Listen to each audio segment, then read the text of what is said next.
Bismillahirrahmanirrahim. Assalamu alaikum students. How are you all? I hope you all are fine and safe. Allah keep you safe at home. Today we will start our last lecture of chapter number 14, reproduction. Your page number is 84 till 90.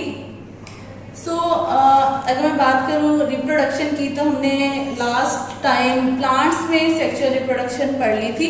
आज हम लोग animals में sexual reproduction start करेंगे। इस chapter के start में हमने reproduction की टाइप्स पहले देखी थी कि एसेक्सुअल रिप्रोडक्शन थी और सेक्सुअल रिप्रोडक्शन थी। एसेक्सुअल रिप्रोडक्शन भी होती है प्लांट्स और एनिमल्स में और सेक्सुअल रिप्रोडक्शन भी होती है प्लांट्स और एनिमल्स में। एसेक्सुअल रिप्रोडक्शन पढ़ ली हमने दोनों में, फिर उसके बाद सेक्सुअल रिप्रोडक्शन प्लांट्स में भी पढ़ ली। अब आज हम लोग स्टार्ट करेंगे सेक्सुअल रिप्रोडक्शन इन एनिमल्स।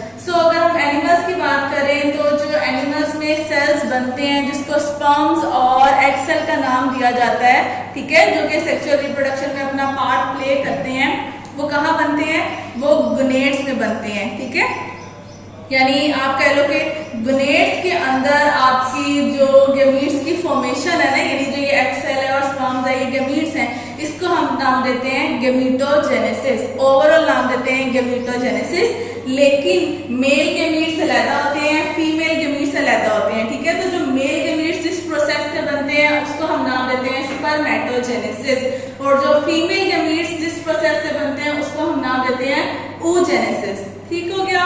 इसके बाद ये कि जो स्पर्मेटोजेनेसिस है वो मेल के गोनेड्स टेस्टिस में बनते हैं, और जो oogenesis का प्रोसेस है उसमें जो एग सेल बनता है वो फीमेल की गोनेड ओवरीज में बनते हैं, ठीक है। आगे हम लोग टेस्टिस और ओवरी का भी पूरा पढ़ेंगे डिटेल से। पहले हम ये पढ़ते हैं कि वो असल में जो हमारे सेल्स बन रहे हैं, जो कि फीमेल में एग सेल्स हैं और मेल में स्पर्म्स हैं, वो कैसे बनते हैं, ठीक है। अगर हम स्टार्ट करें मेल से स्पर्मेटोजेनेसिस को देखें तो हम यहाँ पे ये देखते हैं कि जो ये मदर सेल है इसमें माइटोसिस होती है और ये प्राइमरी oocyte बना लेता है, ठीक है। मदर सेल भी 2M होता है यानी कि डिप्लॉयड होता है, और प्राइमरी oocyte भी डिप्लॉयड होता है। फिर प्राइमरी oocyte के अंदर मेयोसिस 1 होती है और वो 2 में डिवाइड हो जाता है, और इन जो 2 का नाम है वो आ जाता है सेकेंडरी स्पर्मेटोसाइट, ठीक, क्योंकि प्राइमरी स्पर्मेटोसाइट डिवाइड हुआ उसने सेकेंडरी स्पर्मेटोसाइट बनाया। अब अगेन सेकेंडरी स्पर्मेटोसाइट्स में मेयोसिस 2 होती है और वो 4 सेल्स बना देते हैं, और इन 4 सेल्स का नाम है स्पर्मेटिड्स। अब अगर आप देखो जब माइटोसिस हो रही है तो नंबर सेम रह रहे हैं क्रोमोसोम का, ठीक है। स्पर्मेटोगोनियम में भी 2N था और प्राइमरी स्पर्मेटोसाइट में भी 2N ही है, लेकिन जब इसमें मेयोसिस होती है तो आपके क्रोमोसोम का नंबर हाफ हो जाता है, यानी 2N से अब ये 1N हो गया है। इसमें भी अगेन मेयोसिस हुई है, मेयोसिस 1 का ही स्टेप, यानी वो पूरा मेयोसिस वाला ही स्टेप चल रहा है। यहाँ पे ये आगे हैप्लॉइड ही रहेंगे। अब स्पर्मेटिड्स बन तो गए हैं, लेकिन ये स्पर्मेटिड्स फिलहाल अभी मोटाइल नहीं है, यानी इनका स्ट्रक्चर कंप्लीट नहीं हुआ। इसमें थोड़ी चेंजेस आती हैं, यानी एक हेड रीजन बनता है, न्यूक्लियस थोड़ा सा श्रिंक हो जाता है, माइटोकॉन्ड्रियल रिंग बन जाता है, एक टेल आ जाती है इनके पास। फिर जब ये वाला स्ट्रक्चर बन जाता है इट मींस कि अब ये स्पर्मेटिड कन्वर्ट हो चुके हैं स्पर्म में, यानी अब ये रेडी हैं एग के साथ फर्टिलाइजेशन के लिए, ठीक है। इनको भी अब हम 1N कहेंगे, यानी ये भी हैप्लॉइड हो गए हैं, इनका भी नंबर हाफ हो गया है। इसी तरह अगर हम यानी oogoनियम की बात करें, oogenesis की बात करें तो वो फीमेल में होता है, ठीक है। oogenesis जब फीमेल में है तो फीमेल की अगर आप मदर सेल की बात करें तो उसमें हम स्टार्ट में मदर सेल का नाम देते हैं oogoनियम। अगेन वो भी 2N यानी डिप्लॉयड होता है, उसमें माइटोसिस होती है तो वो कन्वर्ट हो जाता है प्राइमरी oocytes में, वो भी डिप्लॉयड होता है। अब जब प्राइमरी oocyte में मेयोसिस हो रही है तो वो अब आगे हैप्लॉइड प्रोड्यूस करेंगे। अब हैप्लॉइड क्या प्रोड्यूस होते हैं? इसमें जैसे मेल में 2 स्पर्मेटोसाइट्स बने थे, सेकेंडरी फीमेल में 2 स्पर्मेटोसाइट्स यानी oocytes नहीं बनते हैं, इसमें एक oocyte बनता है जो कि प्राइमरी से सेकेंडरी oocyte जा जाता है, और एक छोटी सी पोलर बॉडी बन जाती है जिसको हम कहते हैं फर्स्ट पोलर बॉडी बन गई है। एक्चुअली में ये पोलर बॉडी आपका जब फर्टिलाइजेशन होकर जाइगोट बन जाता है तो उसको नरिशमेंट प्रोवाइड करती है, ठीक है। प्राइमरी oocyte में जब मेयोसिस होती है तो एक फर्स्ट पोलर बॉडी बनती है और एक सेकेंडरी oocyte बनता है। Again secondary oocyte and first polar body में मेयोसिस 2 होती है तो एक फर्दर आगे एग सेल बन जाता है और सेकेंडरी पोलर बॉडी बन जाती है। यानी अब टोटल 3 पोलर बॉडीज होगी और एक एग सेल आ गया, ठीक है। और ये आगे से आप कह लो कि कन्वर्ट हो जाता है 1N में, यानी कि हैप्लॉइड डिप्लॉयड एग सेल बन जाता है। क्लियर? अब यहाँ पे ये एग सेल भी रेडी है फर्टिलाइजेशन के लिए। जब तक यहाँ तक एग सेल नहीं बनता है, यहाँ तक स्पर्म नहीं बनते हैं, आप चाहे सेकेंडरी स्पर्मेटोसाइट ले लो या सेकेंडरी oocyte ले लो, इनमें फर्टिलाइजेशन नहीं हो सकती। ठीक है, फर्टिलाइजेशन कंप्लीट जब यहाँ तक सेल्स के स्ट्रक्चर कंप्लीट हो जाते हैं फिर फर्टिलाइजेशन होती है। अब अगर हम फर्टिलाइजेशन का प्रोसेस देखें तो वो उसकी भी 2 टाइप्स आ जाती हैं। एक एक्सटर्नल फर्टिलाइजेशन आती है, एक इंटरनल फर्टिलाइजेशन आती है। एक्सटर्नल मीन्स बॉडी से बाहर फर्टिलाइजेशन होती है, जैसे कि आपके फिशेज में आ जाती है, और इंटरनल मीन्स बॉडी के अंदर होती है, जैसे कि मैमल्स में आ जाती है। ठीक है, बाकी डिटेल हम लोग बुक से पढ़ते हैं अभी। देन हम लोग पढ़ेंगे मेल रिप्रोडक्टिव सिस्टम, यानी कि मेल ये रैबिट का हम मेल रिप्रोडक्टिव सिस्टम पढ़ेंगे कि जो ये हमारे स्पर्मेटोजेनेसिस में ये जो पूरा प्रोसेस हुआ है, स्पर्म्स बने हैं, स्पर्म्स बनने के बाद आगे का क्या पूरा सिस्टम है जहां से फर्टिलाइजेशन स्टार्ट होती है। सो अगर हम मेल की बात करें तो मेल में ये पूरा प्रोसेस टेस्टिस के अंदर होता है। ठीक हो गया, टेस्टिस मेल गुनेड, मेल की गुनेड्स हैं। अब पेयर ऑफ टेस्टिस प्रेजेंट होती है और ये किसमें प्रेजेंट होती है? एक बैग में होती है जिसका नाम है सिक्रोटम। टेस्टिस के अंदर बहुत सारी छोटी छोटी ट्यूब्स होती हैं जिनका नाम है सेमिनिफेरस ट्यूब्यूल्स। उन ट्यूब्यूल्स में एक्चुअली ये सारा काम हो रहा होता है और स्पर्म्स प्रोड्यूस होते हैं। फिर वो स्पर्म्स कलेक्टिंग डक्ट में आते हैं और कलेक्टिंग डक्ट आगे से एपिडाइडमस में ओपन होती है। एपिडाइडमस अब आगे पूरा एक ट्यूब लाइक स्ट्रक्चर चल रहा होता है, उस ट्यूब लाइक स्ट्रक्चर से आपका पूरा जो स्पर्म है वो मूव कर रहा होता है। ठीक है, अब एपिडाइडमस जब आगे आ जाती है, यानी आपकी टेस्टिस को छोड़ देती है, तो वो आगे कन्वर्ट हो जाती है स्पर्म डक्ट में, जिनको हम बेस्ट डिफरेंस का भी नाम देते हैं। अब ये दोनों जो आपके टेस्टिस हैं उनकी स्पर्म डक्ट्स आके कंबाइन करती हैं यूरिनरी ब्लैडर के पास। ठीक है, यूरिनरी ब्लैडर की जो वहाँ पे एंडिंग है वहां आके वो कंबाइन करती हैं और फिर आगे पूरा इसका एक प्रोसेस चलता है, यानी कि पूरी एक ट्यूब चलती है। अब उस ट्यूब के अंदर 3 ग्लैंड्स प्रेजेंट हैं जो कि अपनी सिक्रीशन करते हैं। एक प्रोस्टेट ग्लैंड है, एक सेमिनल वेसिकल ग्लैंड है और एक कॉपर्स ग्लैंड है। स्पर्म्स को मूवमेंट के लिए मोटिलिटी की जरूरत होती है, सो फ्लूइड आता है यहाँ पे। फिर एसिडिटी को न्यूट्रलाइज करने के लिए भी फ्लूइड आता है, फिर स्पर्म को न्यूट्रिशन के लिए भी फ्लूइड आता है। अब कौन कौन सा ग्लैंड कब कब कहाँ कौन सी ये सिक्रीशन करता है वो हम डिटेल में बुक से पढ़ लेंगे। सो ये आपका आ गया मेल रिप्रोडक्टिव सिस्टम, यानी यहाँ तक आने तक तीनों ग्लैंड्स की सिक्रीशन भी आ जाती है, फ्लूइड पूरा हो जाता है, स्पर्म भी आ जाता है और फिर वो आगे इजेक्ट आउट हो जाता है बॉडी से बाहर। अगर हम फीमेल रिप्रोडक्टिव सिस्टम की बात करें तो फीमेल रिप्रोडक्टिव सिस्टम में पूरा ओजेनेसिस का जो प्रोसेस है, यानी जो एग सेल बन रहा है ये आपकी ओवरीज में बन रहा है। ठीक है, फिर ओवरीज के बाद आगे वो फिलोपियन ट्यूब में आ जाता है। फिलोपियन ट्यूब ये एक स्ट्रक्चर है, ठीक है, ये आगे कन्वर्ट हो जाता है यूट्रस हॉर्न में और ये कंबाइन आके एक ये पूरी यूट्रस में आ जाता है। यूट्रस में सर्विक्स एक ओपनिंग है, ठीक है, इसके जरिए आपके स्पर्म्स बॉडी के अंदर आते हैं और उसके बाद आगे यहाँ पे बर्थ कैनाल आ जाती है, बर्थ कैनाल से बेबी बाहर आता है। सो अब आप अपनी बुक पे आ जाए पेज नंबर 84 पे, हम वहां से पूरा डिटेल स्ट्रक्चर पढ़ते हैं। जी student, this is your page number 84, sexual reproduction in animals. Most animals reproduce sexually. The sexual reproduction is based on the formation and the fusion of male and female gametes. Formation of gametes, that is gametogenesis. The formation of gametes is called gametogenesis. In this process, diploid gamete mother cell undergo meiosis and form haploid gametes. यानी कि वो जो मैंने mail में spermatogonium बनाया था और female में oogoनियम बनाया था, वो एक्चुअली क्या है, वो मदर सेल्स हैं जिनके अंदर मियोसिस हो रही है और फिर एट द एंड क्या बन रहे हैं, गैमीट्स, यानी कि स्पर्म्स और एग सेल्स बन रहे हैं। The male and female gametes, that is sperm and egg cells और ova, यानी कि जो आपके egg cells हैं उनको ova भी कहते हैं, are produced in specialized organ called gonads, जो कि मैंने आपको बताया कि मेल में टेस्टिस होती हैं, फीमेल में ओवरीज होती हैं। ये जो स्ट्रक्चर है जिनके अंदर ये बन रहे हैं उनको गोनेड्स कहते हैं। The production of sperms in testis is called spermatogenesis and the production of egg cells in ovaries is called oogenesis. अब हम इसका स्ट्रक्चर यानी ये पूरा जो प्रोसेस है इसको डिटेल में पढ़ते हैं। First of all spermatogenesis. Some cells present in the walls of the seminiferous tubules of testis divided repeatedly by mitosis to form large number of diploid spermatogonia. ठीक है, यानी कि आपकी जो टेस्टिस के अंदर स्पेनिफेरस ट्यूब्यूल्स हैं उनकी वॉल में सेल्स होते हैं जिनको हम मदर सेल भी नाम दे रहे हैं, उनके अंदर डिवीजन होती है और डिवीजन होने के बाद वो किस में कन्वर्ट हो जाते हैं, स्पर्मेटोगोनिया में। यहाँ पे जो नाम है स्पर्मेटोगोनियम ये सिंगुलर है, स्पर्मेटोगोनिया प्लूरल के लिए होता है। सो अब उन्होंने यहाँ पे आपका स्पर्मेटोगोनियम बना दिया जो कि डिप्लॉयड है, 2n के साथ है। सम स्पर्मेटोगोनिया प्रोड्यूस्ड प्राइमरी स्पर्मेटोसाइट, यानी कि कुछ ऐसे स्पर्मेटोगोनियम होते हैं जो कि प्राइमरी स्पर्मेटोसाइट्स बना देते हैं। Then each primary spermatocyte undergo meiosis 1 and produce 2 haploid daughter cells, that is secondary spermatocytes, जो कि उन्होंने कहा है कि प्राइमरी स्पर्मेटोसाइट्स में meiosis 1 होता है और वो secondary spermatocytes बना देते हैं। These cells undergo meiosis 2. In this way, 4 haploid spermatids are produced from each primary spermatocyte. Again वो कह रहे हैं कि इनके अंदर मियोसिस 2 होती है और फिर आगे 4 स्पर्मेटिड्स बन जाते हैं, यानी 1 से आगे 2 में कन्वर्ट हुआ और टोटल कितने हो गए, 4 हो गए। यानी ये सारा वो प्रोसेस है जो आप माइटोसिस और मियोसिस का पढ़ते आते हो। आपको पता है माइटोसिस में डिवीजन होती है तो 2 बनते हैं और जो मियोसिस है उसमें टोटल मियोसिस 1 और मियोसिस 2 की टोटल डिवीजन के बाद एक डॉटर सेल से 4 बनते हैं। सो यहाँ पे ये जो यहाँ पे माइटोसिस में ये एक बता रहे हैं, एक और भी होगा जो कि आगे साथ साथ चल रहा होगा। उन्होंने सिर्फ यहाँ पे एक को शो करके आगे से उसका कंप्लीट आपको बताया है कि वो एंड तक कहाँ आ रहा है। सो स्पर्मेटिड्स के बाद the spermatids are non motile, motile मतलब मूवमेंट शो करना। तो वो कह रहे हैं कि इस टाइम पे अभी ये स्पर्मेटिड्स मूव नहीं कर सकते हैं, सो इसमें थोड़ी चेंजेस आती है।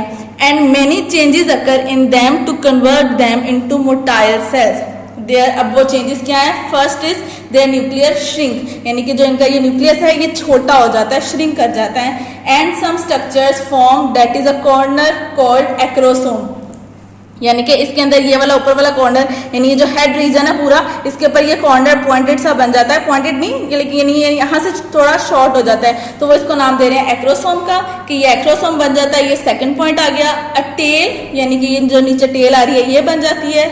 थर्ड पॉइंट आ गया। इसके बाद वो कह रहे हैं अ माइटोकॉन्ड्रियल रिंग, यानी कि ये वाला जो रिंग वाला स्ट्रक्चर है ये बन जाता है। ये बेसिक 3 चीजें हैं जो कि चेंजेस आ जाती हैं आपके स्पर्मेटिड के अंदर, जो कि उसको कन्वर्ट कर देता है स्पर्म में। After this changes the spermatids are called sperm. Now oogenesis यानी कि फीमेल का structure. Some cells of ovary prepare structures called follicles, यानी कि ओवरी के अंदर जैसे आपके जो स्पर्म्स जो से वो टेस्टिस के अंदर जो सेमिनिफेरस ट्यूब्यूल्स हैं उनमें बन रहे थे, इसी तरह आपके जो फीमेल है उनमें ओवरी के अंदर फॉलिकल सेल्स हैं उनमें बनते हैं, यानी वो चेंज होते हैं, फॉलिकल सेल्स चेंज होते हैं आपके ये oogonia और प्राइमरी oocyte फर्दर उन सब में। In which many diploid oogonia are present, यानी कि उनके अंदर बहुत सारे oogonia प्रेजेंट होते हैं। Some oogonia produce diploid primary spermatocyte, यानी कि उनमें माइटोसिस हुई है, so number of chromosome same है इसलिए वो डिप्लॉयड ही रहेंगे। One of the primary oocyte complete meiosis 1 and produce 2 haploid cells. 2 haploid cells हैं जिनमें से एक का नाम फर्स्ट पोलर बॉडी है और दूसरे का नाम सेकेंडरी oocyte है। One of the primary oocyte complete meiosis 1 and produce 2 haploid cells. The smaller cell is called first polar body and the larger one is called secondary oocyte. The secondary oocyte completed meiosis 2 and produced 2 haploid cell. Again इसमें meiosis 2 years and 2 haploid cell बनाए हैं। That is a secondary polar body and an egg cell, यानी कि ये secondary polar body आ गई, sorry ये secondary polar body आ गई और ये egg cell हो गया, ठीक है, यानी कि ये ओवम हो गया या ओवा कह लें, बहुत सारे आ जाएंगे तो ओवा आ जाएगा, सिंगल आएगा तो वो ओवम आ जाएगा। यानी अब यहाँ पे स्पर्म और यहाँ पे ये egg cell कंप्लीट कर चुके हैं अपना पूरा oogenesis और स्पर्मेटोजेनेसिस का प्रोसेस, ठीक है। अब ये रेडी हैं आगे फर्टिलाइजेशन के लिए, ठीक। नाउ अब नेक्स्ट पेज पे आ जाए तो आपका फर्टिलाइजेशन का टॉपिक आ जाता है। After the formation of gametes, fertilization occur. There are 2 mechanisms by which fertilization can take place. That is external fertilization and internal fertilization. In external fertilization, egg cells are fertilized outside of the body, यानी body से बाहर। egg cell को भी body से बाहर release किया जाता है, स्पर्म्स को भी बॉडी से बाहर रिलीज किया जाता है एंड देन वो मेट करते हैं। External fertilisation occur mostly in aquatic environment. अब बॉडी से बाहर रिलीज तो कर रहे हैं तो वो अब उनमें इतनी तो कैपेसिटी है नहीं, यानी उनके हाथ पांव तो है नहीं कि वो खुद से चल के जाएंगे स्पर्म्स और एग सेल्स एक दूसरे के पास, ठीक है। सो उनको मूवमेंट के लिए एक मीडिया चाहिए, ठीक, एक मटेरियल चाहिए, तो वो एक्वेटिक है यानी कि पानी है। पानी में ऐसे आपके एनिमल्स जो कि एक्सटर्नल फर्टिलाइजेशन करते हैं उनको पानी की ज़रूरत पड़ती है, ठीक है, एक्वेटिक मीडिया की ज़रूरत पड़ती है। It requires both the male and the female animal to release the gametes into their surrounding at almost the same time. अब इसमें वो कह रहे हैं कि पहली आपको क्या, यानी जिसे कहते हैं ना पॉइंट्स होते हैं कि जिनके जो सारे पॉइंट्स क्राइटेरिया कंप्लीट होंगे तो ही आपकी ये रिप्रोडक्शन हो सकती है। जैसे हमने कहा था कि जो आपके सीड है वो सॉइल में अगर आप डाल दोगे तो उसको कंडीशंस पूरी मिलेंगी तो ही वो उगेगा, ठीक है। सो यहाँ पे भी वो ये कह रहे हैं कि एक्सटर्नल फर्टिलाइजेशन में भी कुछ कंडीशंस हैं, वो कंप्लीट होंगी तो ही मेटिंग हो सकती है, अदरवाइज नहीं होगी। अब फॉर एग्जाम्पल फिश, एक मेल फिश है एक फीमेल फिश है। मेल फिश ने अपने जो स्पर्म्स हैं वो रिलीज किए हैं कह लो के सर्दियों में, ठीक है, और फीमेल ने एग रिलीज किया गर्मियों में। तो आपको क्या लगता है वो जो स्पर्म्स है वो सर्दियों से गर्मियों तक का वेट करेंगे? ऐसा नहीं है। अगर तो मेल और फीमेल गमीट्स मेल और फीमेल जो से हैं वो सेम टाइम पे अपने गमीट्स रिलीज करेंगे उसके अंदर वाटर में तो ही फर्टिलाइजेशन होगी। सो पहला क्राइटेरिया तो ये है कि टाइम सेम होना चाहिए। For external fertilization, the animal have to release great number of gametes. अब दूसरा क्राइटेरिया क्या है कि नंबर ऑफ gametes ज्यादा होने चाहिए, क्योंकि अगर एक स्पर्म या एक एग सेल रिलीज होता है तो समटाइम्स जो बड़े वाले एनिमल्स हैं वो उसको खा सकते हैं, ठीक है, उसको डैमेज कर सकते हैं। और इवन अगर चलो डैमेज नहीं भी किया, नहीं भी खाया, फर्टिलाइजेशन होगी, जाइगोट बन गया, उस जाइगोट को डैमेज कर सकते हैं। सो अब अगर एक ही होता तो वो तो आगे जो आप कह लो स्पीशी है वो तो खत्म हो गई। सो इस चीज़ के लिए कि जो उनसे उनकी जो स्पीशी है वो कंटिन्यू रहे, उनको ग्रेट नंबर में अपने गमीट्स रिलीज करने पड़ते हैं ताकि कोई गमीट तो बचेगा ना।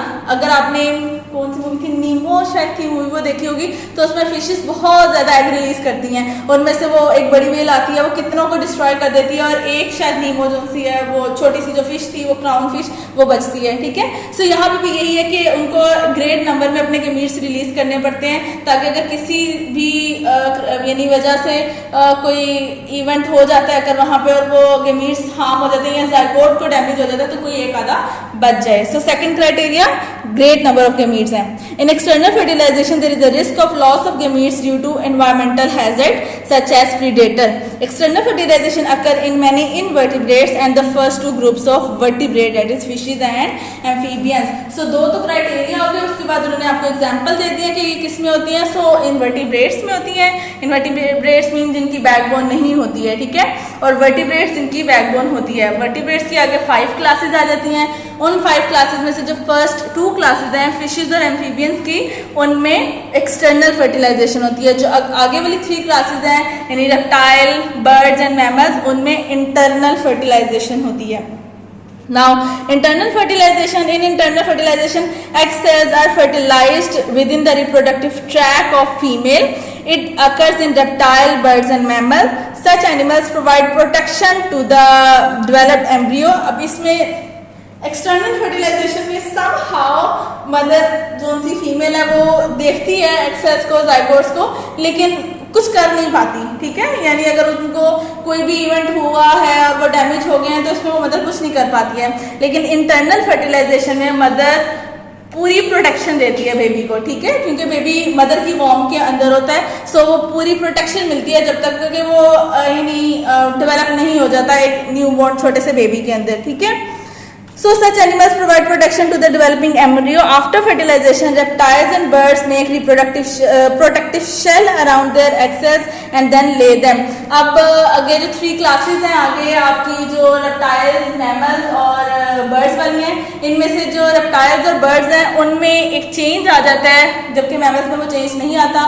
उनमें चेंज ये आता है कि जब उनमें फर्टिलाइजेशन हो जाती है, एम्ब्रियो डेवलप हो जाता है, तो फिर वो एम्ब्रियो के इर्द गिर्द शेल सिक्रीट कर देते हैं और वो शेल क्यों सिक्रीट करते हैं? क्योंकि उन्होंने अपनी बॉडी से बाहर उसको अब रिलीज करना होता है, यानी वो प्रोटेक्शन दे रहे हैं लेकिन हाफ प्रोटेक्शन होती है ना, बॉडी से बाहर भी तो वो प्रोटेक्ट करते हैं उसको, लेकिन उन्होंने यानी वो एक टाइम ड्यूरेशन है उनके लिए कि वो उन्होंने कुछ अर्से के लिए अपनी बॉडी में रखना है फीमेल ने, उसके बाद उन्होंने उस एम्ब्रियो को बॉडी से बाहर स्क्रीट आउट कर देना है और फिर उसको प्रोटेक्ट करना है। ठीक, अगर आप एग उसको हैन को भी देखते हो तो वो एग रिलीज करने के बाद भी उसकी प्रोटेक्शन करती है, उसके ऊपर बैठती है, उसको हीट प्रोवाइड करती है, अपने एग्स की केयर कर रही होती है। बर्ड्स भी ऐसे ही करती हैं, लेकिन उनमें ये प्रोसीजर है कि उन्होंने एम्ब्रियो को बॉडी से बाहर रिलीज आउट करना है। सो वो रिलीज आउट करने के लिए अगर ऐसे ही करेंगी तो वो डैमेज हो सकता है, इसलिए उसकी प्रोटेक्शन के लिए वो उसके इर्द गिर्द शेल सिक्रीट कर देते हैं। The shell is resistant to water loss and damage to the damage in mammals with the exception of egg laying mammals. The development of fertilised egg into new baby takes place within mother body. In this case, there is extra protection to the embryo and mother also supplies everything that embryo needs. इसके अलावा कह रहे हैं कि अब देखें, अगर आप इनवर्टिब्रेट्स की बात करो या फिशेज और एम्फीबियंस की बात करो तो उनकी मदर्स प्रोटेक्ट नहीं कर रही हैं। उसके बाद थोड़ा सा और आ गया हो, यानी फिशेज से एम्फीबियंस, एम्फीबियंस से आ गया जो रेप्टाइल्स, तो रेप्टाइल्स और बर्ड्स उनसे हैं, उनकी जो मदर्स हैं वो हाफ प्रोटेक्ट करती हैं। लेकिन अब जब मैमल्स की बात करो तो मैमल्स फुल प्रोटेक्शन दे रहे हैं बेबी को, उसमें एक्शेल रिलीज नहीं होता, बेबी थ्रू आउट मदर की वॉर्म के अंदर रहता है। लेकिन कुछ मैमल्स जो कि एग लेइंग मैमल्स होते हैं, जो कि अंडे देते हैं, उन मैमल्स का होता है कि वो उनमें एक्सेप्शन है थोड़ी, वो भी रेप्टाइल्स या फिर कह लें कि आपकी बर्ड्स की तरह ही वो एग रिलीज कर देते हैं और फिर वो उस एग को प्रोटेक्ट करते हैं। लेकिन जो टोटली बेबी मदर की वॉर्म के अंदर होता है, मदर उसको खाना तक सप्लाई कर रही होती है थ्रू देयर कैपिलरीज, ठीक है, प्लेसेंटा के थ्रू सारा यानी न्यूट्रिएंट मीडिया सब कुछ जो बेबी है वो मदर से ले रहा होता है। सो उनको मैमल्स जो उनसे होते हैं वो सबसे ज्यादा अपने बेबी को प्रोटेक्ट करते हैं। सो यहाँ तक आपका फर्टिलाइजेशन का टॉपिक भी क्लियर हो गया। आ जाता होता है, इस पे भी क्वेश्चन आता होता है, difference between external and internal fertilisation और जो स्पर्मेटोजेनेसिस है, इन पे भी शॉर्ट क्वेश्चन आते हैं, लॉन्ग अभी नहीं आते हैं। इन पे जो लॉन्ग क्वेश्चन है वो आगे आपका यहाँ पे मेल और फीमेल रिप्रोडक्टिव सिस्टम में आते हैं। देन आ जाता है reproduction in rabbit. Rabbits are small mammals found in several parts of the world. They are used in research as experimental animals. Generally अगर हम वैसे तो हम कोशिश करते हैं कि छोटे से छोटा एनिमल लें, ठीक है, ताकि उसकी स्टडी इजी हो, लेकिन कुछ ऐसे स्ट्रक्चर्स होते हैं जो छोटे एनिमल्स में नहीं होते हैं, ठीक। सो हमें उनके लिए बड़े एनिमल्स को यूज़ करना पड़ता है। जैसे कि अगर हम चाहें तो हम फ्रॉग में भी मेल और फीमेल की स्टडी करते हैं और हमने की भी है, लेकिन यानी रिसर्च पर्पज़ के लिए हमारे लिए रैबिट ज़्यादा बेहतर रहता है। और अगर हम इससे ज़्यादा देखें आगे जाएँ तो बड़े एनिमल्स आ जाते हैं, यानी कैट, डॉग, एलिफेंट, यानी वो बहुत बड़े बड़े लायन, टाइगर, इस तरह के मंकीज ये सब चले जाते हैं, वो वाइल्ड भी हो जाते हैं। सो रैबिट को कैरी करना भी आसान होता है, इसको स्टडी करना भी आसान होता है, इसलिए बेसिकली हम लोग इसको रिसर्च पर्पजेस के लिए लेते हैं। इसके अलावा रैट भी लिया जाता है। सो वो कह रहे हैं कि हमने यहाँ पे रैबिट का स्ट्रक्चर लिया है। हम पहले पढ़ेंगे male structure of the rabbit, male reproductive system. The male reproductive system of rabbit consists of a pair of testes that produce sperm, the associated duct that transports sperm to external genitalia, and glands that add secretion to sperm। यानी कि तीन चीजें उसमें वो बता रहे हैं। एक तो होगी टेस्टिस जो जहाँ पे स्पर्म प्रोड्यूस हो रहे हैं, एक ये पूरे एसोसिएटेड स्ट्रक्चर्स जहाँ से स्पर्म ने गुजरना है, ठीक है, फिर उसके बाद ग्लैंड्स जो कि उसके अंदर अपनी सिक्रीशन प्रोवाइड करते हैं। सो पढ़ते हैं हम। Testis are located in a bag of skin called the scrotum, जो कि मैंने आपको बताई भी है कि ये जो आउटर स्किन आ गई है टेस्टिस उसके अंदर होती है, जिसको स्क्रोटम का नाम दे रहे हैं। They hang below the body, यानी कि ये टेस्टिस या स्क्रोटम ये बॉडी से बाहर होती है, मेल की बॉडी से बाहर है ये। Each testis consists of a mass of coiled tubes called the seminiferous tubes. In these tubes the sperms are formed, यानी कि टेस्टिस के अंदर बहुत सारे ट्यूब्स होती हैं, नेटवर्क ऑफ ट्यूब्स होती हैं जिनका नाम है seminiferous tubules। इनके अंदर स्पर्मेटोजेनेसिस का पूरा प्रोसेस होता है और स्पर्म प्रोड्यूस हो रहा है। When sperm are mature, यानी कि वो स्पर्मेटोगोनियम से स्पर्म बन चुका है, they accumulate in the collecting duct। So वो seminiferous tubule से collecting duct में आ जाते हैं, collecting duct of testis and then pass to epididymis, और फिर वहाँ collecting duct से वो टेस्टिस से बाहर एपिडाइडमस में आ जाते हैं, जो कि अब यहाँ पर भी ये बनी हुई है। Now from epididymis sperms move to a sperm duct called vas deferens, यानी कि ये वाली पूरी जो डक्ट है ये स्पर्म डक्ट है जिसको वास डिफरेंस भी कहते हैं। Both sperm ducts join urethra just below urinary bladder, यानी यूरिनरी ब्लैडर जहाँ पे एंड हो रहा है यूरिथ्रा के पास, ये जो आगे यूरिथ्रा है यहाँ पे दोनों साइड से, एक तरफ से ये एक बैक साइड से आती हैं और दोनों साइड से आके ज्वाइन करती हैं। Then the urethra transport both sperm and urine. Urethra अगर आपको अपना यूरिनरी सिस्टम ऑफ यानी अपना urinary system of human being याद हो तो यूरिनरी ब्लैडर से आगे यूरिथ्रा के थ्रू यूरिन बाहर आता है, ठीक है। सो वो यहाँ पे ये कह रहे हैं कि यूरिथ्रा में यूरिन तो आ ही रहा है लेकिन उसके साथ साथ अब स्पर्म भी हैं। So now semen is the material containing sperms in a fluid. अब जो इसके बाद आगे का पूरा यहाँ से यहाँ तक तो सारे स्पर्म आ रहे थे, बस उसमें भी कोई सिक्रीशन नहीं थी, लेकिन जैसे वो यहाँ से आगे आएगा उसके अंदर साथ ही सिक्रीशन आना शुरू हो जाएगी ग्लैंड्स की।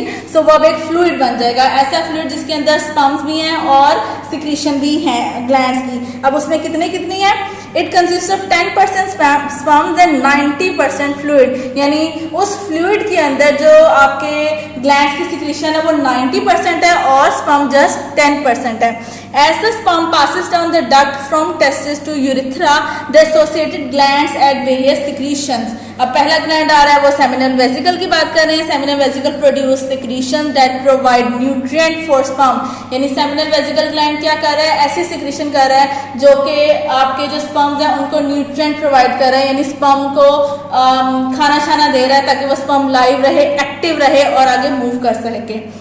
देन आ जाता है prostate gland. Prostate gland produce secretion that neutralise the acidity of the fluid, यानी कि फ्लूइड के अंदर एसिडिटी है तो उस एसिडिटी को न्यूट्रलाइज करने के लिए स्पर्म नॉर्मल न्यूट्रलाइजेशन वाली जो पीएच है उस पर ही लाइव रहते हैं, एक्टिव रहते हैं। अगर एसिडिक होगा या ज़्यादा बेसिक होगा तो स्पर्म डैमेज हो सकता है, इसलिए उसको न्यूट्रलाइज करने के लिए प्रोस्टेट ग्लैंड सिक्रीशन करता है। देन आ जाता है Cowper's gland. Cowper's gland produce secretion that lubricate the duct.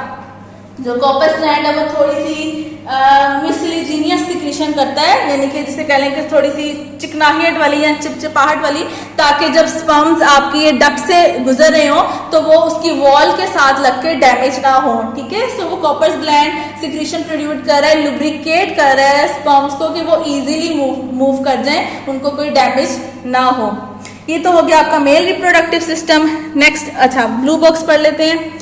Rabbit re-ingest their own parrot-like feces to digest their food further and extract sufficient nutrient. यानी वो यहाँ पे ये बात कर रहे हैं कि रैबिट में ये क्वालिटी है कि जो उनके फीसेस होते हैं वो उनको दोबारा खा जाते हैं। अगर उनको खाना नहीं मिलता और वो भूखे रहते हैं तो वो अपने फीसेस ही दोबारा खा जाते हैं, क्योंकि फीसेस में भी आपके न्यूट्रिएंट्स प्रेजेंट होते हैं। इसकी बहुत अच्छी एग्जांपल ये है कि अगर आप फार्म्स में देखो, फील्ड्स में देखो या इवन गार्डन्स में भी देखो तो बहुत सारे जो गार्डनर्स होते हैं या फार्मर्स होते हैं वो काउ डंग को यानी अपनी फील्ड्स में स्प्रेड करते हैं या गार्डन्स में स्प्रेड करते हैं। देखा जाए तो वो काउ डंग है यानी गोबर है, तो गोबर को क्यों फेंकना? वो इसलिए फेंकते हैं क्योंकि उसमें भी न्यूट्रिएंट्स होते हैं, पोटेशियम, कैल्शियम, आयरन, सल्फर, यानी उसमें जो आपकी बॉडी को जितना चाहिए था या काऊ की बॉडी को जितना चाहिए था उसने उतना ले लिया, बाकी सारा जो है वो फीसिस के थ्रू निकाल रही है। वो तो उस फीसिस में भी बाकी जो रेस्ट है वो तो रह गया है ना। सो आपका जो फीसिस निकलते हैं उनमें आपकी बॉडी को जितना चाहिए था ले लिया, बाकी एक्स्ट्रा फीसिस के जरिए बाहर आता है और उन फीसिस में भी न्यूट्रिएंट प्रेजेंट होते हैं। सो रैबिट में ये क्वालिटी है कि जब उनको खाना नहीं मिलता है तो वो अपने फीसिस ही खा जाते हैं ताकि उनको खुराक न्यूट्रिएंट मिल सके, ठीक। नेक्स्ट पेज पे आ जाए, female reproductive tract. The female reproductive system of rabbit consist of ovaries and associated duct. Ovaries are small, यानी कि पेयर ऑफ ओवरीज, 2 ओवरीज होती हैं। Ovaries are small oval organ situated in abdominal cavity just ventral to the kidneys. Kidneys की ventral side पे होती हैं। Like most animal, female rabbit have a pair of ovaries. The outer region of ovary produce egg cell, यानी कि जो बाहर वाला reason है ओवरीज का वो एग सेल यानी प्रोड्यूस कर रहा है। A cluster of specialised cells called follicle surrounds and nourish each egg cell, यानी एग सेल बीच में होता है और उसके इर्द गिर्द सारे छोटे सेल्स होते हैं जिनको फॉलिकल सेल्स का नाम दे रहे होते हैं। एक्चुअली वो फॉलिकल सेल्स एग सेल को यानी प्रोटेक्ट कर रहे होते हैं और न्यूट्रिशन प्रोवाइड कर रहे होते हैं। From ovaries egg cells are release in fallopian tube. फिर यहाँ ओवरीज से एग सेल फ्लोपियन वो फॉलिकल सेल्स अंदर ही रह जाते हैं और ये वो यहाँ पर आके एग सेल को फ्लोपियन ट्यूब में रिलीज कर देते हैं। The opening of fallopian tube lies close to ovary, यानी ओवरी के बिल्कुल पास होती है, अटैच नहीं होती है लेकिन उसके बिल्कुल पास होती है यहाँ पर। फर्टिलाइजेशन अकर इन फ्लोपियन ट्यूब, यानी कि जब सर्विक्स से आपके यानी स्पर्म्स एंटर होते हैं तो वो यहाँ से ट्रेवल करके यहाँ तक आते हैं फ्लोपियन ट्यूब तक, यहाँ आके फर्टिलाइजेशन होती है। ठीक है, ऐसा नहीं है कि यहाँ से एग सेल मूव करता है यहाँ पे और यहाँ आके फर्टिलाइजेशन होती है। एग सेल की मूवमेंट बहुत स्लो प्रोसेस है, सो वो यहाँ पे ही रहता है और यहाँ तक स्पर्म आता है। अगर एग सेल यहाँ आ जाता है और फिर भी स्पर्म आता है तब भी फर्टिलाइजेशन नहीं होगी। फर्टिलाइजेशन के लिए स्पर्म का फ्लोपियन ट्यूब में ही आना मस्ट है, वो यहाँ तक आएगा तो ही फर्टिलाइजेशन होगी। यानी एग सेल का यहाँ से यहाँ आने तक वो चेंज हो चुका होता है। सो जो उसका टाइम ऑफ फर्टिलाइजेशन है वो यहाँ पे है। जब वो यहाँ पे है यानी इधर जिस कंडीशन में है उस कंडीशन में ही उसमें फर्टिलाइजेशन हो जानी चाहिए। यहाँ तक आने तक वो इतना मैच्योर हो चुका होता है या कह लो उसमें इतनी चेंजेस आ चुकी होती हैं कि अब वो फर्टिलाइज नहीं कर सकता। So fertilization occur in fallopian tubes and the fertilized egg that is zygote is carried to uterus। फिर यहाँ से वो आगे एम्ब्रियो zygote बनता है, zygote यहाँ से होते होते एम्ब्रियो बनता है और एम्ब्रियो से यहाँ पे फिर आके वो नीचे यूट्रस में इम्प्लांट हो जाता है, यानी यूट्रस की वॉल के साथ अटैच हो जाता है। The uterus of rabbit is divided into two separate parts और horns। नॉर्मली मेल फीमेल में ऐसा नहीं होता, लेकिन जो रैबिट है, रैबिट के अंदर यूट्रस यहाँ से ही नहीं आती, यूट्रस नीचे आके आती है। यूट्रस के पहले ऊपर दो अलग से पार्ट आते हैं, उन्होंने इसको नाम दिया uterus horns. The uterus horns joint and open into vagina और बर्थ कैनाल, यानी कि जहाँ पे ये ओपन हो रहा है हॉर्न से आके नीचे आके यूट्रस, और यूट्रस से जो ये नीचे वाली पोर्शन है वो यहाँ पे ये कहने की ये क्या है, इसको या तो विजाइना कहते हैं या फिर बर्थ कैनाल कहते हैं, यहाँ जहाँ से बेबी बाहर आता है। Cervix is the portion of uterus which separated from birth canal where sperms of male are deposited। वो कहने के cervix ऐसा रीजन है जहाँ पे sperms डिपॉजिट होते हैं। ये रीजन बर्थ कैनाल को यूट्रस से सेपरेट करता है। क्लियर हो गया आपका फीमेल रिप्रोडक्टिव सिस्टम भी, मेल रिप्रोडक्टिव सिस्टम भी, फर्टिलाइजेशन भी मैंने आपको कंप्लीट कर दिया है। अब नीचे हम यहाँ पे पढ़ते हैं कि यानी पूरा उन्होंने यहाँ पे ओवरव्यू दिया है कि जब स्पर्म्स एग सेल के साथ फर्टिलाइज कर जाते हैं तो फर्टिलाइजेशन के बाद वो जो जाइगोट बनता है, जाइगोट से जो एम्ब्रियो बनता है और एम्ब्रियो से बेबी बनता है और बेबी बाहर बॉडी से बाहर आता है रैबिट में, वो किस तरह से आता है। सो उन्होंने यहाँ पे आपको एक छोटा सा ओवरव्यू दे दिया। Rabbit can breed throughout the year but male rabbits are commonly sterile during the summer month. वो कह रहे हैं जनरली तो rabbit throughout the year यानी पूरे साल ही फर्टिलाइजेशन कर सकते हैं, ब्रीडिंग कर सकते हैं, लेकिन जो मेल रैबिट होते हैं वो स्टेराइल, स्टेराइल मतलब कि मेटिंग नहीं कर सकते हैं, उनमें स्पर्म प्रोड्यूस नहीं होते हैं। और कब नहीं होते हैं? समर मंथ में नहीं होते हैं, यानी वो विंटर में ज्यादा अच्छे से ब्रीड कर सकते हैं। Male rabbit deposit its sperms in the vagina birth canal of female, यानी कि वो कह रहे हैं कि बर्थ कैनाल में भी कर सकते हैं और सर्विक्स में भी, लेकिन बेस्ट जो सा वो सर्विक्स रीजन है जहां पर यानी स्पर्म डिपॉजिट होना चाहिए। Sperm swim through cervix and uterus to fallopian tube where they fertilise the egg cells, यानी फिर वो स्विम करता हुआ मूव करता हुआ फ्लोपियन ट्यूब तक जाता है जहां पे वो एग सेल को फर्टिलाइज कर रहा है। After fertilisation the zygote is carried to uterus, यहाँ पे फर्टिलाइजेशन होगी, जाइगोट बन गया, जाइगोट यहाँ पे आता हुआ एम्ब्रियो बन गया और यहाँ तक आता हुआ अब आप कह लो कि उसको एक प्रॉपर एम्ब्रियो शेप में है जिसने अब यूट्रस के साथ अटैच होना है। Zygote is carried to uterus. By this time, the zygote has started dividing and is now called embryo. The embryo is implanted in uterus wall. The connection called placenta is established between embryo and uterus wall. Embryo develop into new offspring rabbit kit in 30 to 32 days, after which it is born. अब वो placenta का नाम दे रहे हैं। placenta क्या है? Network of capillaries है, मदर की भी कैपिलरीज और जो न्यूबॉर्न बेबी है उसकी भी कैपिलरीज, वो जहाँ पे अटैच मतलब जहाँ पे कह लो कि गुच्छे की तरह की फॉर्मेशन में, निट की फॉर्मेशन में प्रेजेंट है, वो उस रीजन को नाम दे रहे हैं प्लेजेंटा का। ठीक है, यानी वो कंबाइन नहीं करती हैं। ऐसा नहीं है कि मदर का ब्लड कैपिलरी से पास होके बेबी की कैपिलरी में जा रहा है फिर आगे में बेबी में जा रहा है, ऐसा नहीं है। अगर ऐसा होने लग जाए तो आप खुद सोचो कि अगर सपोज मदर का ब्लड भी यानी ब्लड ग्रुप बी हो सकता है, और जो बेबी है उसका ब्लड ग्रुप ए भी होता है, समटाइम ए भी होता है, ठीक है। सो अगर तो ये वाला काम है कि अगर मदर का ब्लड बेबी के ब्लड में जा रहा है तो फिर तो वो मिसमैच हो जाएगा और बेबी की तो उधर ही डेथ हो जानी चाहिए। सो मदर का ब्लड बेबी की बॉडी में नहीं जाता, वो जस्ट कैपिलरीज हैं, यानी कि ये वो रीजन है जहाँ पे मदर की और बेबी की कैपिलरीज गुच्छे की फॉर्म में प्रेजेंट होती हैं। जब मदर का ब्लड यहाँ से कैपिलरीज में से मूव कर रहा होता है तो कैपिलरीज में से न्यूट्रिएंट मीडिया डिफ्यूज होकर बेबी की कैपिलरीज के में से जो ब्लड जा रहा होता है उसमें चला जाता है, और बेबी की उसमें ब्लड में से उस टाइम पे कार्बन डाइऑक्साइड या वेस्ट मटीरियल डिफ्यूज होकर मदर के ब्लड में आ जाता है, ठीक है। सो ऐसे बेबी मदर से अपना खाना लेता है, न्यूट्रिएंट लेता है। सो ये प्लेजेंटा वो रीजन है जहाँ पे कह लो कि मदर और बेबी का एक्चुअली में कनेक्शन होता है। मोस्टली अगर आप छोटे बेबी को, जो न्यूबॉर्न बेबी होता है, उसकी जो बेली बटन पे आप देखते हो ना, जहाँ पे अक्सर बेली बटन पे उन्होंने एक छोटी सी नॉट बांधी होती है, कुछ अरसे बाद वो फिर वहां से उतर जाती है, ये वो रीजन है, ठीक है, वो यानी कट किया जाता है उसके बाद। इसके अलावा वो यहाँ पे कह रहे हैं कि जो रैबिट में है वो मदर के अंदर जो बेबी की पूरी प्रोडक्शन है वो 30 to 32 डेज यानी कि 1 मंथ के अंदर कंप्लीट हो जाती है, और उसके बाद फिर मदर अपनी बॉडी से इजेक्ट कर देती है बेबी को आउट, ठीक। हर स्पीशी में डिफरेंट होता है, ठीक है। एलिफेंट का डिफरेंट है, टाइगर का डिफरेंट है, कैट का डिफरेंट है, डॉग का डिफरेंट है, ह्यूमन बीइंग का डिफरेंट पीरियड है ये, यानी हर स्पीशी का पीरियड चेंज है, डिफरेंट पीरियड है। सो फर्टिलाइजेशन का प्रोसेस अब यहाँ कंप्लीट हो गया। अब एक और टॉपिक है छोटा सा, growth in human population and it's consequences. यानी फर्टिलाइजेशन इस हद तक जाना या ना होना कि उसके कॉन्सिक्वेंसेज, उसके नताइज क्या निकलते हैं, ठीक है। सो मोस्टली फर्टिलाइजेशन एक हद से ज़्यादा होती है, बेबीज एक हद से ज़्यादा प्रोड्यूस हो रहे हैं और ओवर पॉपुलेशन हो रहा है।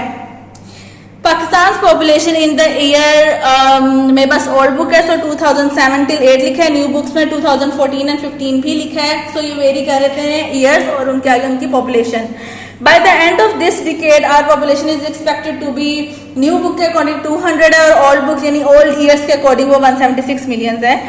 So Pakistan population had a relatively high growth rate in past, यानी कि अब काफ़ी हद तक कंट्रोल हो चुका है जैसे जैसे अवेयरनेस आ गई है। नहीं तो पुराने ज़माने में अगर आपको देखो या आपकी फैमिलीज में हो या सुना हो कि जो पुरानी नानियाँ परनानियाँ दादी थी उनके 13 बच्चे होते थे, 8 10 10 13 12 15 बच्चे हो रहे हैं, ठीक है। अब इतनी अवेयरनेस आ चुकी है, कुछ अवेयरनेस के साथ साथ हालात भी ऐसे हो गए हैं कि अब इतने बेबीज़ को अफोर्ड भी नहीं किया जाता, उनको ज़ाहिर है देखना, उनकी एक पूरी डेवलपमेंट करना, उनको पढ़ाना लिखाना, अच्छे कपड़े, अच्छा एक लाइफस्टाइल देना एज कम्पेयर टू पुराने ज़माने के तो थोड़ा मुश्किल है। सो अब उस तरह से नहीं, यानी 3 to 4 मैक्सिमम 5, लेकिन पुराने ज़माने में बहुत ज़्यादा था। इसलिए वो कह रहे हैं कि अब की बनस्बत पहले जो आपका ये एक ग्रोथ रेट था ये बहुत ज़्यादा भी था, लेकिन अभी भी अगर कंपेयर किया जाए ना, यानी आपकी इकोनॉमी के लिहाज से आपके जो कंट्री में प्रोडक्शन है, आपके खाने की प्रोडक्शन है, आपके पहनने की, कपड़ों की, या किसी भी चीज़ की प्रोडक्शन देख लो, उस लिहाज से अभी भी आपका जो कंट्री है वो ओवर पॉपुलेटेड है। गंदम की जो पैदावार है वो कम है, खाने वाले ज़्यादा हैं, ठीक है। कपास की पैदावार कम है, कपड़े बनाने वाली की चीज़ की वो पैदावार कम है, बनना कम है, लेकिन पहनने वाले ज़्यादा हैं, ठीक है। कुछ हमारा लाइफस्टाइल भी ऐसा है कि हम बहुत खाने लग गए हैं, बहुत पहनने लगे हैं। पुराने ज़माने के लोग एक रोटी खा लेते थे, दिन की 3 से 4 रोटियां खा लेनी, एक ही कपड़ा 2-4 कपड़े सिलाने और वही पहनते जाना। और अब हम लोग कितना फास्ट फूड खाते हैं, अभी खाया 2 घंटे बाद फिर कुछ ना कुछ खा रहे हैं, फिर घंटे बाद फिर कुछ ना कुछ खा रहे हैं। ईद पे हमें 3-3 सूट चाहिए, गर्मी आ गई सूट चाहिए, अब कोई इवेंट आ गया सूट चाहिए, ठीक है। ये सो हमारा लाइफस्टाइल है जो ऐसा हो चुका है। खैर मैं बहुत आगे चली गई थी, वापस आ जाएं पेज नंबर 89 पे। When population growth exceeds the carrying capacity of an area और environment it results in over population. Many problems are associated with human over population. The over populated area face severe shortage of fresh water and natural resources. वो कह रहे हैं कि ये जो आपका over population है ये सिर्फ आपकी कंट्री की प्रोडक्शन पे ही नहीं इफेक्ट करता, पानी की भी, यानी पानी की भी किल्लत होनी शुरू हो जाती है, कमी होना शुरू हो जाती है, जो कि अब हम देखते हैं कि कराची में कितना पानी का पीने का मसला है। वहाँ पे तो बेचारे लोग टैंकर्स आते हैं तो उनसे पानी की बोतलें भरते हैं या अपनी टंकियाँ भरते हैं, ठीक है। यानी वहाँ पे ये है क्या पता आगे अगले 10 से 20 सालों में आगे भी आना शुरू हो जाए, ये काम होना शुरू हो जाए। सो और कुछ हम लोग पानी को सेफ भी नहीं करते हैं और हम लोगों ने डैम्स भी नहीं बना रखे हैं। इसके अलावा वो कह रहे हैं कि नेचुरल रिसोर्सेज हम कम कर रहे हैं, यानी कि जो हमारे फॉसल फ्यूल्स हैं, कोल जहाँ से निकल रहा है, गैस जहाँ से निकल रही है, वो अब इतने ज़्यादा यूज़ होने लग गए हैं कि नेचुरल रिसोर्सेज को बनने में मिलियंस ऑफ ईयर्स लगते हैं। ठीक, एक कोयले के बनने में बहुत अरसा लगता है, गैस को बनने में बहुत अरसा लगता है, लेकिन जब हम यूज़ कर रहे होते हैं तो हीटर हमारे दिन रात चल रहे हैं। सर्दियों में हम बॉन फायर कर रहे हैं, इतने इतने कोयले जला रहे हैं। अभी बारबेक्यूज हो रहे हैं तो कितने कितने कोयले जल रहे हैं। ठीक है, यानी हमने यूजेज ज़्यादा कर दिया, ओवर पॉपुलेशन की वजह से लोगों ने एक चीज़ यूज़ ज़्यादा करना शुरू कर दिया, लेकिन उसकी प्रोडक्शन कम हो रही है।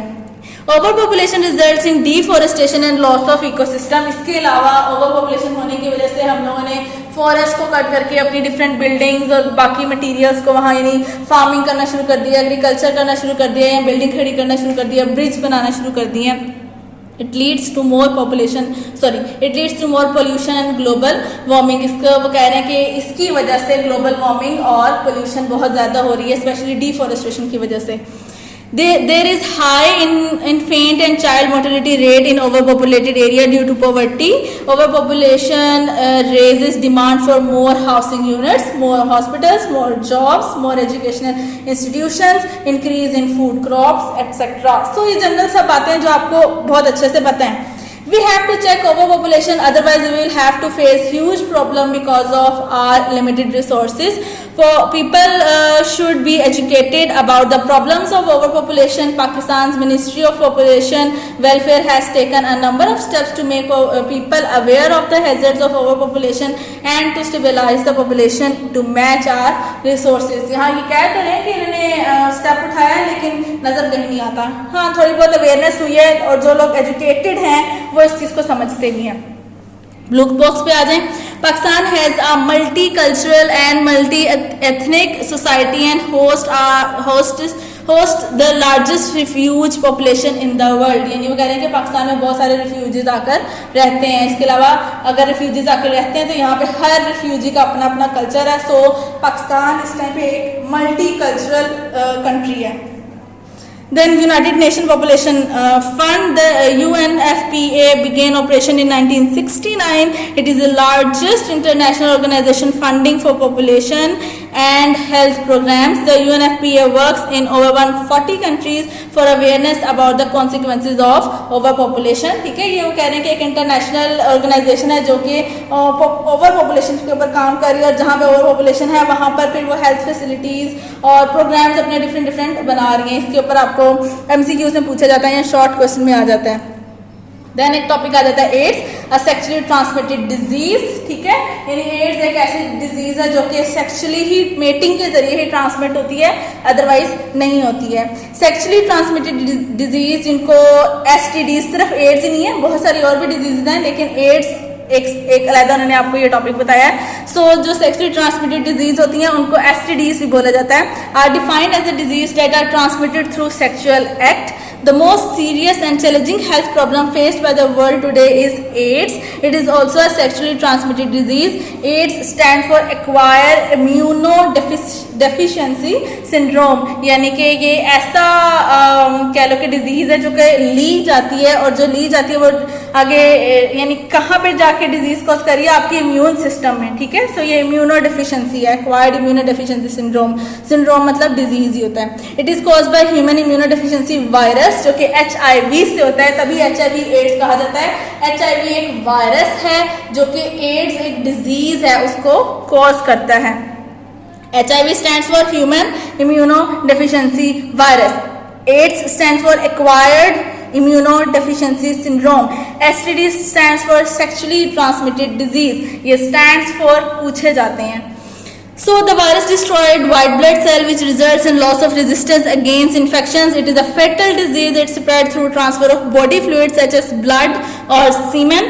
Thus, the main cause are unprotected sexual activities, use of infected needles, or transfusion of infected blood. So यहाँ पे कहने के इसमें होता क्या है कि ये वायरस जाता है बॉडी के अंदर और जाके white blood cell, immune system हमारा क्या है, सोल्जर्स हमारी बॉडी के क्या है, व्हाइट ब्लड सेल्स। सो ये जाके व्हाइट ब्लड सेल्स पे अटैक करता है और उनको खत्म करता है, ठीक है। सो बॉडी की इम्यूनिटी को खत्म करता है और ये उस तरह से करता है कि अचानक से एकदम करना शुरू कर देता है कि समझ नहीं आती है और उतनी देर में आपकी बॉडी अभी उसको रिकॉग्नाइज नहीं कर पाती है और ये एक हद से ज्यादा व्हाइट ब्लड सेल्स यानी खत्म कर देता है। सो फिर आपकी बॉडी के अंदर ही ये वायरस रहता है। वायरस एक ऐसी चीज है जिसको बॉडी से बाहर एक दफा चला जाए तो निकालना मुश्किल हो जाता है, ये रहता सारी जिंदगी बॉडी के अंदर है। हाँ, हम इसको कुछ यानी मेडिकेशन या ट्रीटमेंट के जरिए डी नेचर कर देते हैं, यानी सुला देते हैं जिसे कह लो आप, ठीक है, इनएक्टिव कर देते हैं, लेकिन ये बॉडी से बाहर जाता नहीं है।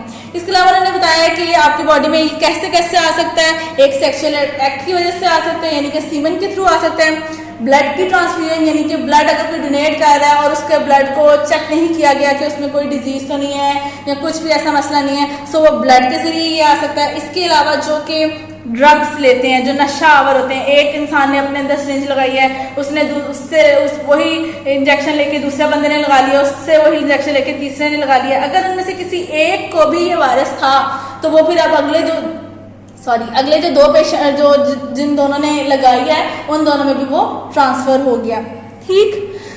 सो अब नेक्स्ट आ जाए छोटा सा एक और topic, role of national AIDS control programme NSCP and non governmental organisation NGOs, यानी कि इस एड्स की रोकथाम के लिए, रोकने के लिए जो प्रोग्राम्स चल रहे हैं ये अब उनके बारे में। पाकिस्तान वैसे ये इतना एज सच इम्पोर्टेंट तो नहीं है लेकिन आपकी नॉलेज के लिए क्योंकि ये MCQs बेस्ड है।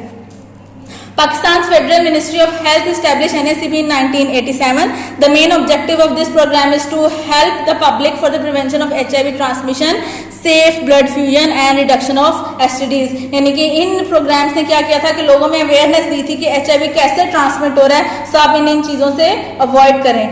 The frequency of HIV infection in Pakistan is still low. Pakistan में लो है क्योंकि पाकिस्तान में अभी ऐसा इस तरह से यानी कह लो कि मिस यूज ड्रग्स का नहीं लिया जाता और मिस यूज कह लो कि आपके जो रिप्रोडक्शन है, ये फर्टिलाइजेशन है, ये उस तरह से नहीं होती है। But the country is at a risk of epidemic due to various risk factor that is exposure to infrared blood और blood products, homosex and injecting drug user for improve prevention by the general public. The NSCP started services through TV and radio channels and print media in 2005. The objective of this activity were to change public attitude for safe sexual activities, यानी public को वैसे तो अल्लाह का शुक्र है यहाँ पे हराम हलाल, ठीक है, निकाह और गैर शादीशुदा ये बहुत देखा जाता है, हमारा इस्लाम इस चीज़ की इजाज़त देता है, दूसरे कंट्रीज में नहीं है ये चीज़ें, वहाँ पे तो शादी के बगैर ही सारा कुछ हो रहा होता है, ठीक है। सो इसलिए उन रीजन्स में ये ज़्यादा है, हमारे में ये उस तरह से नहीं है, लेकिन फिर भी कहा जाता है कि जो सेक्शुअल एक्टिविटीज़ हैं उनको थोड़ा सा आप अपनी कंट्रोल करें। इसके अलावा create demand for information on HIV and AIDS. HIV AIDS की जितनी नॉलेज हो सकती है आप थ्रू मीडिया, चाहे वो प्रिंट मीडिया है, TV, रेडियो चैनल, किसी तरह भी इलेक्ट्रॉनिक प्रिंट कोई भी मीडिया है, आप उसके जरिए जितनी भी इंफॉर्मेशन हो सकती है वो दें। Improve attitude and behaviour among health care workers. और अगर आपके घरों में कोई समझाने वाला या बताने वाला कोई वर्कर आता है, लोग दरवाजा ही नहीं खोलते हैं, दरवाजा खोले वो कहते हैं तो उसको जी अल्लाह हाफ़िज़ कह के दरवाजा बंद कर दिया जाता है। सो उसकी बात थोड़ी देर के लिए सुन लें, वो हो सकता है आपकी बेहतरी के लिए कुछ कहने आया हो। According to the latest data by the World Bank, at least 54 NGOs are working in Pakistan for HIV/AIDS. ये नंबर पूछा जाता है। Public awareness and for the care and support of person living with AIDS.